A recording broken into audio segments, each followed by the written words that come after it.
नमस्कार दोस्तों, स्वागत है आपका अपने YouTube channel online GS by Gunjan में। दोस्तों, आज हम लोग भूगोल प्रश्नोत्तरी की दूसरी श्रृंखला को देखेंगे, जिनसे निश्चित रूप से आपको आगामी सभी प्रतियोगी परीक्षाओं में काफ़ी सहायता मिलेगी। तो आइए हम लोग देखते हैं। पहला प्रश्न है, वर्ष 1993 में जब आंध्र प्रदेश एक अलग राज्य बना तब उसकी राजधानी थी। तो मित्रों, वर्ष 1953 में आंध्र प्रदेश की राजधानी कुर्नूल थी। वर्तमान समय में आंध्र प्रदेश की राजधानी को विशाखापत्तनम ले जाया जा रहा है।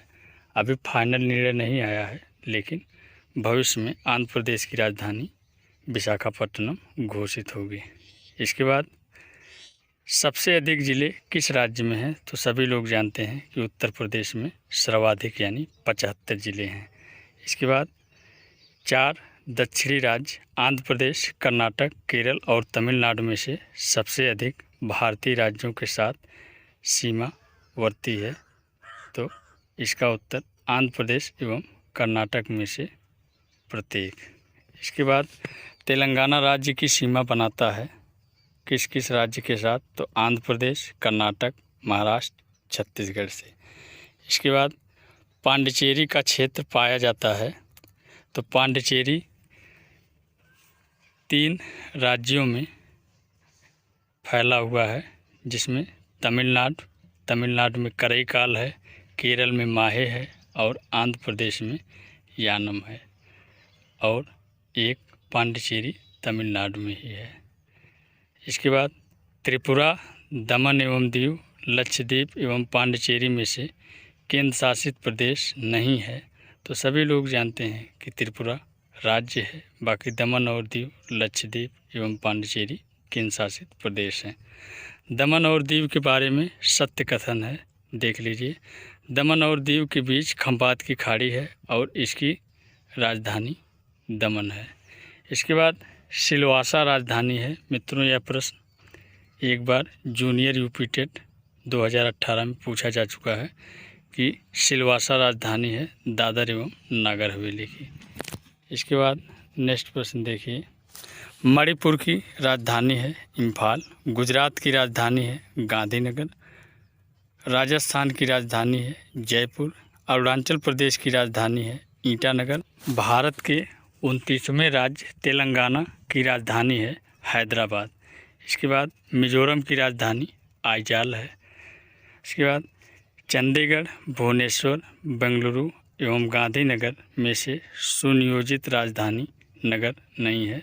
तो सभी लोग जानते हैं कि बेंगलुरु सुनियोजित नहीं है, बाकी चंडीगढ़, भुवनेश्वर, गांधीनगर सुनियोजित राजधानी नगर है। इसके बाद भारत में केंद्र शासित राज्यों की संख्या है। तो वर्तमान में 8 केंद्र शासित राज्य हैं। भारत का सबसे बड़ा संघ राज्य है तो दिल्ली है। इसके बाद भारत के केंद्र शासित प्रदेश हैं, तो एक बार हम लोग नाम देख लेते हैं। दिल्ली, चंडीगढ़, लक्षद्वीप, दादर एवं नागर हवेली एवं दमन और दीव को एक में शामिल कर लिया गया है। पांडिचेरी, अंडमान एवं निकोबार द्वीप समूह, इसके अलावा जम्मू कश्मीर एवं लद्दाख हैं। उसके बाद यह पीले वर्ण के तिर्यक क्षेत्र, उठी हुई कपोल अस्थि, छटपुट केश और मध्यम ऊंचाई वाले व्यक्ति होते हैं। इनका संबंध किससे है? तो सभी लोग जानते हैं यह विशेषता मंगोलायड प्रजाति की है। इसके बाद उत्तर पूर्वी भारत के पहाड़ी एवं जंगली क्षेत्रों में प्रजातीय समूह पाया जाता है। तो सभी लोग जानते हैं मंगोलायड। इसके बाद प्रोटो ऑस्ट्रेलॉयड प्रजाति से संबंधित भारतीय जनजाति है तो संथाल है। राज्य जिसमें जनजातीय समुदाय की पहचान नहीं की गई है वह है हरियाणा, जिसमें जनजातियां नहीं पाई जाती हैं। इसके बाद भारत का सबसे छोटा केंद्र शासित प्रदेश है तो लक्षद्वीप है। इसके बाद देखिए, वह जनजाति जो दिवाली को शोक का त्यौहार मनाती है तो थारू है। यह कई बार परीक्षाओं में पूछा जा चुका है। इसके बाद थारू लोगों का निवास है उत्तर प्रदेश एवं उत्तराखंड में। संथाल निवासी हैं पूर्वी भारत के। ऋतु प्रवास क्रिया करते हैं भोटिया लोग। इसके बाद बोडो निवासी हैं गारो पहाड़ी के, जो कि मेघालय में है। फिर गारो जनजाति मेघालय, असम एवं मिजोरम में पाई जाती है। इसके बाद भील जनजाति पाई जाती है महाराष्ट्र, गुजरात, राजस्थान एवं मध्य प्रदेश में।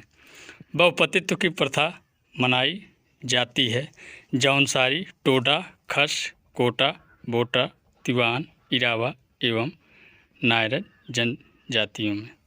इसके बाद सहारिया जनजाति के लोग, जो हाल में चर्चा में थे, निवासी हैं राजस्थान के। मित्रों, सहारिया जनजाति कई बार परीक्षाओं में पूछा जा चुका है। भारत में जनजातियों के निर्धारण का आधार क्या है? तो सांस्कृतिक विशेषीकरण और विभिन्न आवास।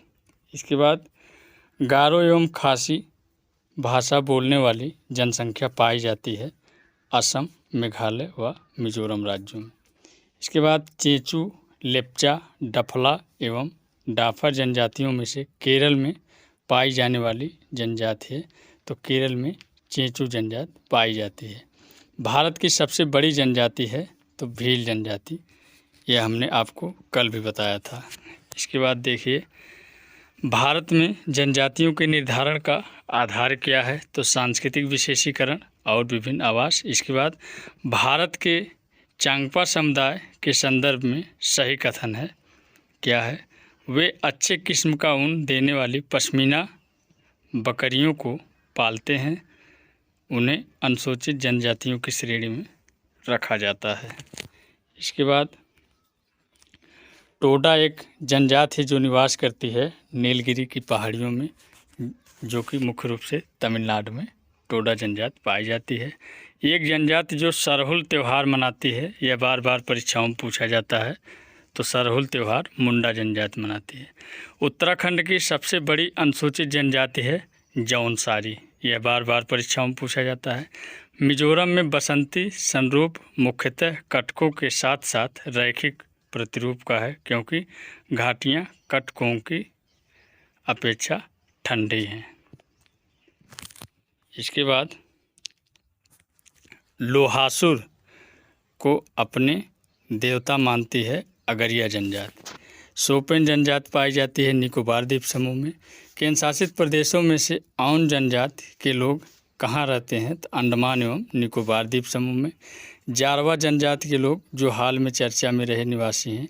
मित्रों, यह प्रश्न अभी एनवीएस टीएसटी और पीएचडी दोनों में पूछा गया था कि जारवा जनजाति कहाँ पाई जाती है? तो अंडमान निकोबार द्वीप समूह में। भारत के सर्वाधिक आद्य जनजाति है तो जारवा जनजाति है। इसके बाद देखिए कुछ और महत्वपूर्ण प्रश्न। मंगानियार के नाम से जाना जाने वाला लोगों का समुदाय है जो कहाँ पाया जाता है? तो पश्चिमोत्तर भारत में अपनी संगी व परंपरा के लिए विख्यात है। इसके बाद झूमिंग करते हैं खासी जनजाति के लोग। भारतीय उपमहाद्वीप में बोली जाने वाली भाषाओं में बोलने वालों की सर्वाधिक संख्या के आधार पर हिंदी के बाद नंबर किस भाषा का आता है? तो बांग्ला भाषा का। आस्ट्रिक समूह की भाषा है खासी। भारत का सबसे बड़ा भाषाई समूह है तो इंडो आर्यन, या फिर इसे भारोपी भी कहा जाता है। इसके बाद मंदाकिनी नदी जल प्रवाह अथवा मुख्य नदी संबंधित है तो अलकनंदा से। केदारनाथ से रुद्रप्रयाग के मध्य बहती है मंदाकिनी नदी। वह नदी का तट जिस पर बद्रीनाथ का प्रसिद्ध मंदिर स्थित है तो अलकनंदा है। भारत की सबसे बड़ी अपवाह नदी है गंगा। भागीरथी नदी निकलती है गोमुख से। गंगा नदी की एकमात्र सहायक नदी जिसका उद्गम मैदान में से है तो गोमती नदी है। बेतवा, चंबल, केन तथा रामगंगा नदियों में से यमुना की सहायक नदी नहीं है तो रामगंगा यमुना की सहायक नदी नहीं है। बाकी बेतवा, चंबल, केन यमुना की प्रमुख सहायक नदियां हैं। इसके बाद गंगा नदी उदाहरण है पूर्ववर्ती अपवाह का। बांग्लादेश में गंगा नदी को पुकारा जाता है पद्मा नाम से। सुंदरबन डेल्टा का निर्माण करने वाली नदियां हैं गंगा और ब्रह्मपुत्र। यह बार बार परीक्षाओं में पूछा जाता है। गंगा की जलोढ़ मृदा की गहराई भूमि सतह के नीचे लगभग 6000 मीटर तक होती है। इसके बाद यमुना नदी का उद्गम स्थान है बंदरपूंछ चोटी या फिर इसे यमुनोत्री कहा जाता है। बेतवा नदी मिलती है यमुना से। गंगा की वह सहायक नदी जो उत्तर वाहिनी है तो सोन है, और गंगा नदी में बाएं से नहीं मिलने वाली नदी सोन है। यमुना और सोन के मध्य जल द्विभाजक का कार्य करने वाली श्रेणी कैमूर श्रेणी है। इसके बाद सत्य कथन है, देवप्रयाग अलकनंदा एवं भागीरथी नदी के संगम पर स्थित है। रुद्रप्रयाग अलकनंदा एवं मंदाकिनी नदी के संगम पर स्थित है। अलकनंदा नदी पतिनाथ से बहती है।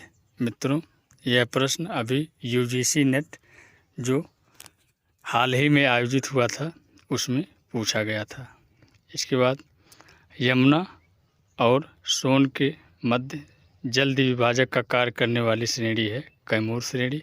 तिब्बत में उत्पत्ति पाने वाली ब्रह्मपुत्र, इरावदी और मेकांग नदियां अपने ऊपरी पौधों में संकरण और समानांतर पर्वत श्रेणियों से होकर प्रवाहित होती हैं।